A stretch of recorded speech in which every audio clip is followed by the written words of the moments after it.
seorang wanita memancarkan bau busuk. Oleh karena itu, ia dibenci oleh orang tua kandungnya. Para pengasuhnya pun menolak untuk merawatnya. Si kecil langsung diusir ke gudang di sudut rumah. Layla yang malang hanya bisa mengintip dari celah pintu.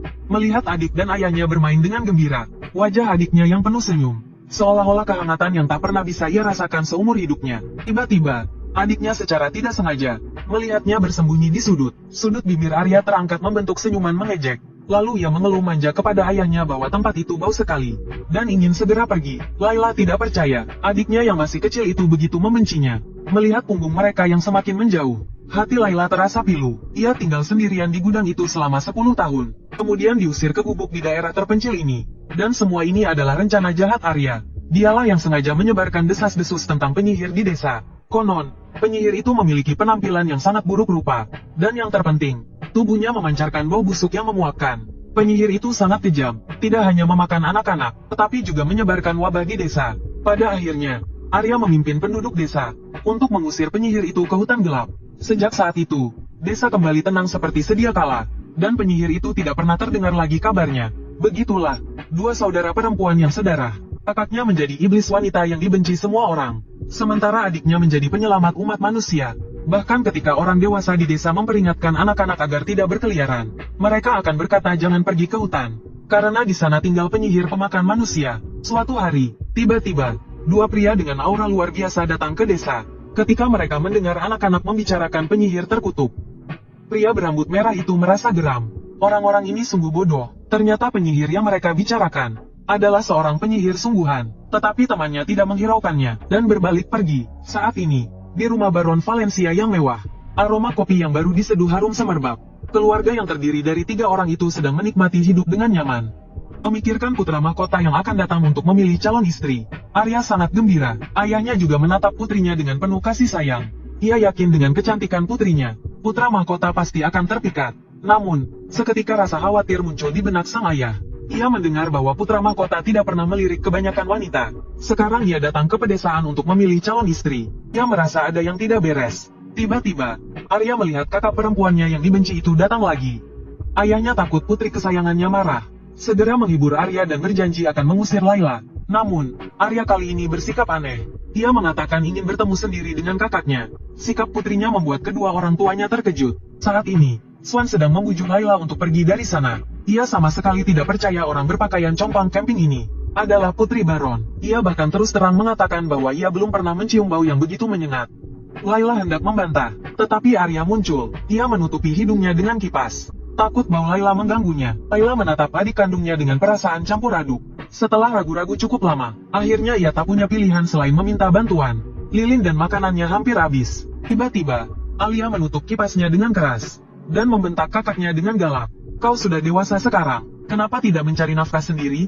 Apa kau mau terus-terusan menumpang di rumah kami? Alia sepertinya lupa bahwa rumah ini juga rumah Layla. Lalu, Alia mengusir Layla seperti seorang pengemis. Dengan melemparkan koin emas dari balik pintu, dengan nada sok murah hati, ia berkata, beli saja apa yang kau mau. Perlakuan seperti itu membuat Layla merasa sangat malu, sampai suaranya bergetar saat bicara. Kau tahu aku tidak bisa pergi ke pasar. Namun, Alia tidak menunjukkan rasa iba sedikit pun.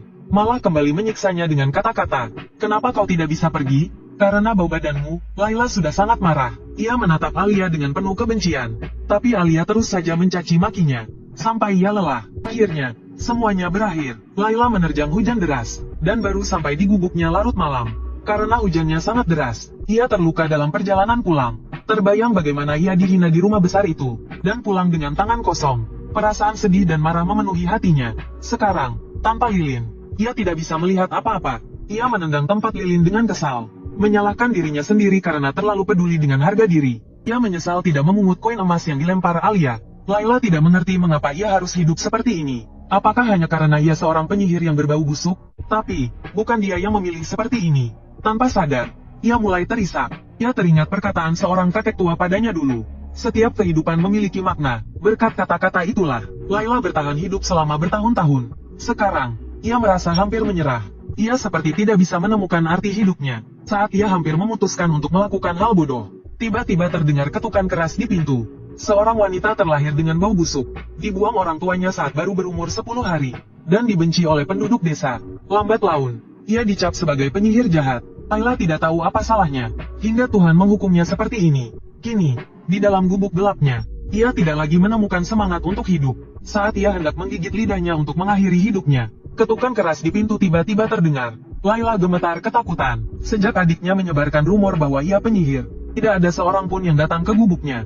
Siapa di luar sana? Ketukan itu terus berlanjut. Laila bangkit dengan kesal, lalu berjalan menuju pintu. Ia merasa Tuhan sedang mempermainkannya. Bahkan saat ia ingin pergi dengan tenang pun, ia tidak dibiarkan. Tepat sebelum membuka pintu, tiba-tiba ia menarik tangannya. Ia ingin berdoa kepada Tuhan, memohon seorang penyelamat yang kejam. Dengan suara berderit, pintu reyot itu terbuka. Seorang pria yang sangat tampan muncul di hadapannya. Laila menatap tamu tadi undang ini, dan teringat sudah lama ia tak bertemu orang lain. Ini juga pertama kalinya ia sedekat ini dengan orang lain. Bahkan ayah kandungnya sendiri, hanya mengunjunginya setahun sekali, dan ia tidak diizinkan membuka pintu. Semua karena bau busuk yang menjijikkan darinya, dan penampilannya yang sangat buruk rupa. Pria di depannya tiba-tiba tersenyum licik, sangat berterima kasih kepada Laila karena membukakan pintu. Ia mengaku tersesat di hutan saat berburu, dan ingin beristirahat sejenak sebelum melanjutkan perjalanan. Laila merasa kesulitan, karena seorang kakek pernah memberitahunya, untuk selalu berhati-hati terhadap orang asing. Ia sekarang agak menyesal telah membukakan pintu. Lagi pula, Laila tidak tahu apakah perkataan pria itu benar. Bagaimana jika ia adalah pencuri? Melihat pemilik rumah ingin menolak, pria itu berkata dengan memelas, "Saya bisa memberikan imbalan yang cukup." Sambil mengeluarkan koin emas, melihat itu uang, Laila teringat penghinaan adiknya siang tadi. Ia kemudian mengatakan tidak butuh imbalan apapun. Tetapi karena kebaikan hatinya, ia tetap berniat menampung pria itu sebentar. Lagi pula, di luar sedang badai petir. Pria itu melangkah maju dan mencoba memaksa koin emas itu ke tangannya. Tanpa diduga, Laila mengambil tempat lilin sebagai senjata, dan menyuruh pria itu untuk tidak mendekat. Ia memperingatkannya untuk segera pergi setelah hujan reda. Ekspresi pria itu tiba-tiba menjadi sedih. Akhirnya, ia mengangkat tangannya tanda menyerah, dan berjanji akan melakukannya. Tetapi Laila masih khawatir. Siapa yang tahu apa yang dipikirkan orang asing ini? Demi keselamatannya sendiri, ia memaksa pria itu untuk duduk di kursi. Pria itu tiba-tiba bertanya, "Rumahmu gelap sekali. Kenapa tidak menyalakan lampu?" Laila mengatakan minyak lampunya habis. Pria itu tanpa sadar tertawa, dan mengatakan ia terkadang juga seperti itu. Lupa menyiapkan barang-barang yang dibutuhkan. Detik berikutnya, Laila langsung tegang.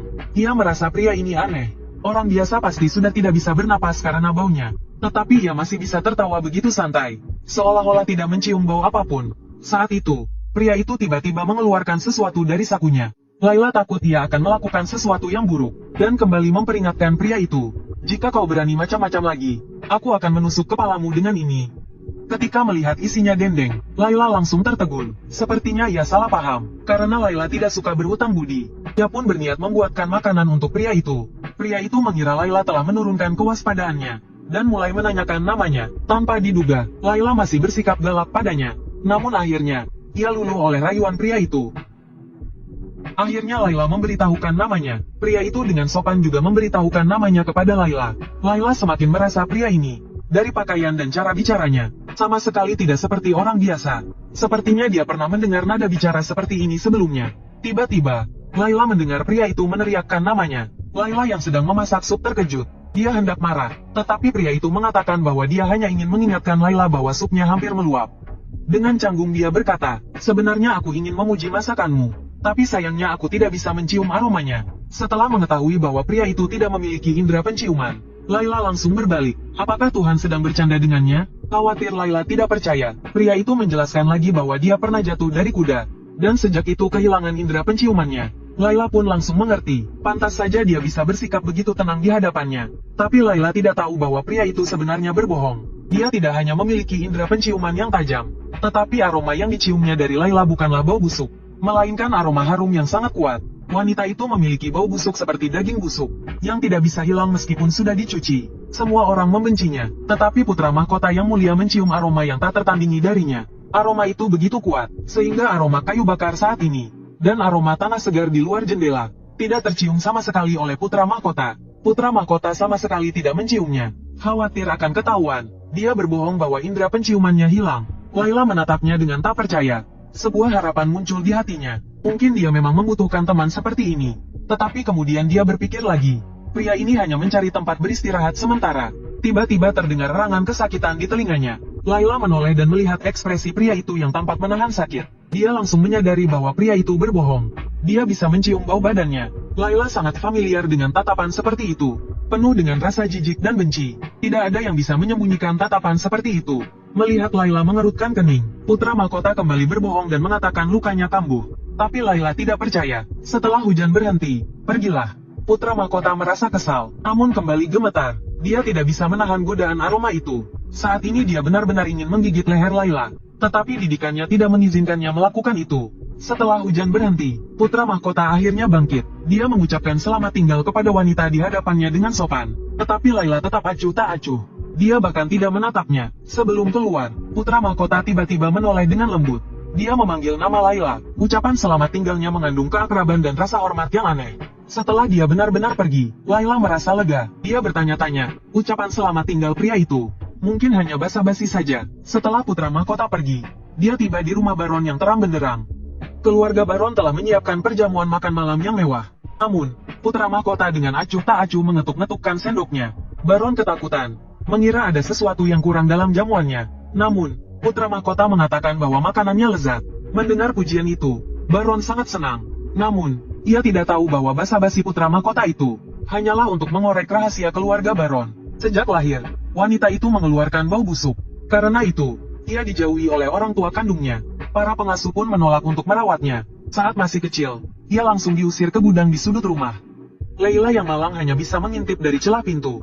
Melihat adik dan ayahnya bermain dengan gembira, wajah adiknya yang penuh senyum, seolah-olah merupakan kehangatan yang tak pernah bisa ia rasakan. Tiba-tiba, adiknya tanpa sengaja melihatnya bersembunyi di sudut. Senyum mengejek terukir di sudut bibir Alia. Kemudian, ia mengadu manja kepada ayahnya bahwa tempat itu bau, dan ingin segera pergi. Laila tidak percaya bahwa adiknya yang masih kecil bisa begitu membencinya. Melihat mereka berdua pergi menjauh, hati Laila terasa perih. Ia tinggal sendirian di gudang itu selama 10 tahun. Kemudian, ia diusir ke gubuk di daerah terpencil ini. Dan semua ini adalah rencana jahat Alia. Dialah yang sengaja menyebarkan rumor tentang penyihir di desa.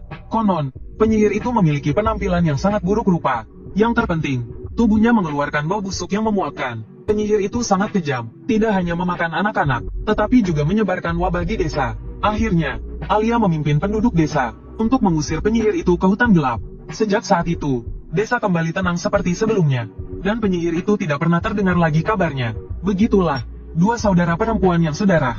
Kakaknya menjadi penyihir yang dibenci semua orang, sementara adiknya menjadi penyelamat umat manusia. Bahkan, ketika orang tua di desa memperingatkan anak-anak mereka agar tidak berkeliaran, mereka akan berkata, jangan pergi ke hutan. Di sana tinggal penyihir pemakan manusia. Suatu hari, dua pria dengan penampilan luar biasa datang ke desa. Ketika mereka mendengar anak-anak membicarakan penyihir terkutuk itu, pria berambut merah itu merasa geram. Orang-orang ini benar-benar bodoh. Ternyata, penyihir yang mereka bicarakan adalah seorang penyihir sejati. Namun, temannya tidak menghiraukannya, dan langsung pergi. Saat ini, di rumah Baron Valencia yang mewah, aroma kopi yang baru diseduh semerbak harum. Keluarga beranggotakan 3 orang itu sedang menikmati hidup dengan santai, memikirkan putra mahkota yang akan datang untuk memilih calon istri. Alia sangat gembira. Sang ayah juga menatap putrinya dengan penuh kasih sayang. Ia yakin dengan kecantikan putrinya, putra mahkota pasti akan terpesona. Namun, seketika kekhawatiran muncul di benak sang ayah. Ia mendengar bahwa putra mahkota tidak tertarik pada kebanyakan wanita. Kini, ia justru datang ke pedesaan untuk memilih calon istri. Ia merasa ada yang tidak beres. Tiba-tiba, Alia melihat kakak perempuannya yang dibencinya datang lagi. Khawatir putrinya kesayangannya marah, sang ayah buru-buru menenangkan Alia dan akan mengusir Leila. Namun, Alia kali ini bertingkah aneh. Ia mengatakan ingin bertemu sendiri dengan kakaknya. Sikap putrinya ini membuat kedua orang tuanya terkejut. Penjaga gerbang sedang membujuk Laila untuk pergi. Dia tidak percaya wanita berpakaian compang camping ini adalah putri Baron. Dia bahkan mengatakan belum pernah mencium bau yang begitu memuakkan. Laila hendak membantah, tetapi Arya muncul. Dia menutupi hidungnya dengan kipas. Takut bau Laila mengganggunya, Laila memandang adik kandungnya dengan perasaan campur aduk. Setelah ragu-ragu sejenak, akhirnya dia meminta bantuannya. Lilin dan makanannya hampir habis. Arya tiba-tiba menutup kipasnya dengan keras, dan membentak kakaknya. Sekarang kau sudah dewasa, kenapa tidak mencari nafkah sendiri? Apa kau mau terus bergantung pada keluarga kita? Dia sepertinya lupa bahwa ini juga rumah Laila. Kemudian Arya, seperti mengusir pengemis, melemparkan koin emas dari balik gerbang, dan berkata dengan angkuh, beli saja apa yang kau mau. Tindakan ini membuat Laila merasa sangat malu. Suaranya bergetar saat berbicara, kau tahu aku tidak bisa pergi ke pasar. Tetapi dia tidak mendapatkan sedikit pun simpati dari Arya. Malah kembali disiksa dengan kata-kata, kenapa kau tidak bisa pergi? Karena bau badanmu, Layla sangat marah. Dia menatap Arya dengan penuh kebencian. Tetapi cacian Arya tidak berhenti. Sampai Arya lelah, baru saat itulah semuanya berakhir.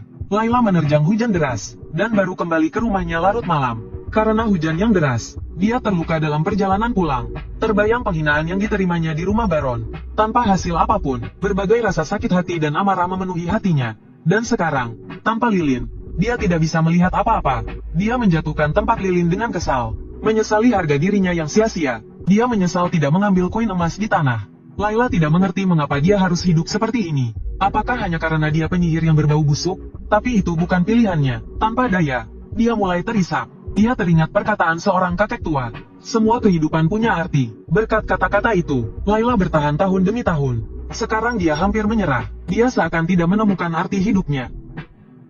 Ketukan pintu yang keras tiba-tiba terdengar. Larut malam, seorang wanita berpakaian terbuka, sengaja memutar pergelangan kakinya, dan jatuh ke pelukan putra mahkota. Arya kemudian memegang lengannya, dadanya yang besar menekan kulit sang pangeran.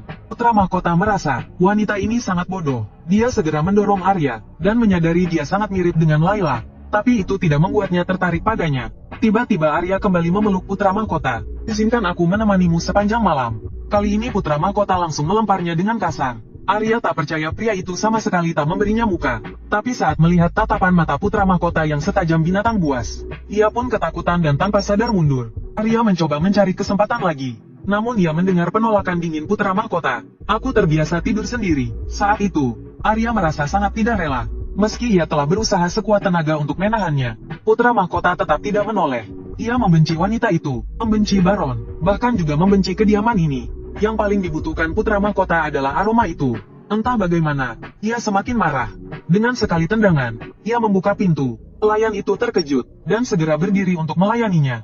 Siapa sangka, putra mahkota malah mengejeknya dengan kesal. Tak kusangka kau seperti anjing penjilat. Pelayan itu sangat malu, namun tetap menunjukkan rasa hormatnya. Ia hanya ingin melayani yang mulia dengan sepenuh hati. Detik berikutnya, putra mahkota langsung bertanya, berapa banyak uang yang kau terima? 3 sen. Hanya segitu, orang tua itu terlalu pelit. Ternyata Baron telah menyuap pelayan bernama Suri sebelumnya. Memintanya untuk membantu menciptakan kesempatan bagi putrinya untuk bertemu putra mahkota sendirian. Tapi putra mahkota tidak benar-benar marah. Ia kemudian memerintahkan Suri untuk menyelidiki tentang penyihir itu. Ketika mengetahui tuannya telah pergi ke pondok, Suri menunjukkan kekhawatirannya. Meskipun rumor itu hanya gosip, Yang Mulia tidak perlu terlalu dekat dengannya. Namun putra mahkota tidak peduli, dan tetap bersikeras meminta Suri untuk menyelidiki. Suri berpikir bahwa karena penyihir itu begitu terkenal, ia pasti penyihir yang sangat kuat. Tiba-tiba teringat sesuatu, Baron meminta Suri untuk menyiapkan beberapa lilin. Tapi Suri yang kepo, ingin tahu untuk apa lilin itu. Hal ini membuat putra mahkota kesal dan menjambak rambutnya. Jika aku menjualmu, apakah kau akan diam? Suri pun akhirnya diam dan membungkuk pergi. Putra mahkota menduga Leira pasti dijauhi orang-orang di masa lalu, sehingga ia seperti kucing liar yang terlantar, bertindak sangat defensif.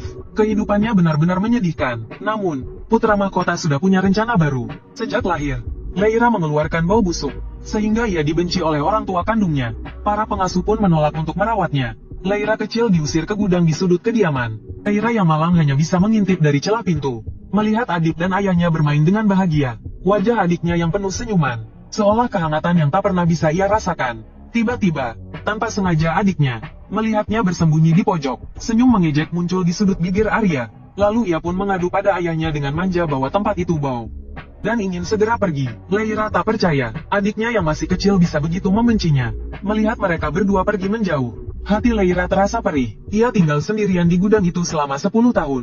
Setelah itu, ia diusir ke pondok terpencil di antah berantah ini. Dan semua ini adalah rencana jahat adiknya, Arya. Dialah yang sengaja menyebarkan rumor tentang penyihir di desa. Rumornya, penyihir itu memiliki penampilan yang sangat buruk rupa. Dan yang terpenting, tubuhnya mengeluarkan bau busuk yang memuakkan. Penyihir itu sangatlah kejam, tidak hanya memakan anak-anak, tetapi juga menyebarkan wabah di desa. Pada akhirnya, Arya memimpin penduduk desa untuk mengusir penyihir itu ke hutan ke-8. Sejak saat itu, desa kembali damai seperti sedia kala, dan penyihir itu tidak pernah terdengar lagi kabarnya.